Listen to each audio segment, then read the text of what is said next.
Hello বন্ধুরা, আপনারা যদি মুম্বাইয়ের নতুন অধিনায়ক হার্দিক পান্ডিয়াকে মন থেকে ভালোবেসে থাকেন তো অবশ্যই একটা লাইক করে দেবেন। 17তম আইপিএলে অনিশ্চিত মুম্বাইয়ের অধিনায়ক পান্ডিয়া। হ্যাঁ বন্ধুরা, ঠিকই শুনেছেন। আর 2024-এর 17তম আইপিএলে অনিশ্চিত মুম্বাইয়ের অধিনায়ক হার্দিক পান্ডিয়া কয়েকদিন আগে গুজরাট টাইটান্স থেকে পুরনো ঠিকানা মুম্বাই ইন্ডিয়ান্সে যোগ দিয়েছেন হার্দিক পান্ডিয়া। রোহিত শর্মাকে সরিয়ে দলের অধিনায়কও হয়েছেন তিনি।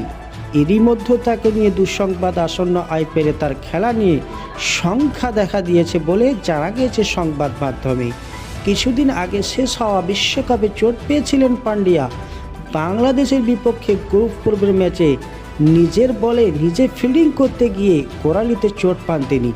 চোট এতটাই গুরুতর ছিল যে ওভার শেষ না করে মাঠ ছাড়তে হয় তাকে।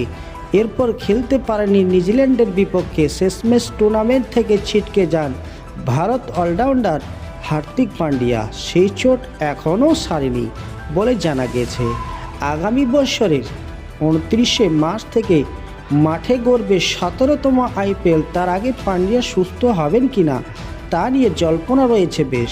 ভারতীয় সংবাদ মাধ্যমে বিসিসিআইয়ের এক কর্তা নাকি বলেছেন হার্দিক কবে মাঠে ফিরতে পারবেন সে ব্যাপারে এখনও কিছু বলা যাচ্ছে না। ইন্ডিয়ান প্রিমিয়ার লিগের আগে ওকে আর পাওয়া যাবে কিনা সেটাও একটা বড় প্রশ্ন হয়ে দাঁড়িয়েছে। পান্ডিয়া যদি সত্যিকারের অর্থেই টুর্নামেন্ট থেকে ছিটকে যান তবে মুম্বাইয়ের জন্য সেটা হবে বিশাল এক ধাক্কা। কিন্তু তার জায়গা নতুন অধিনায়ক নিয়োগ করতে হবে। আইপিএলের সর্বোচ্চ শিরোপাধারী দলটিকে রোহিত আবার দায়িত্ব নেবেন কিনা তাও ভাবার বিষয় রয়েছে। হ্যাঁ বন্ধুরা, হার্দিক পান্ডিয়া 2024-এর আইপিএল 17তম আইপিএলে অনিশ্চিত বলে জানিয়েছেন খবর মাধ্যমে।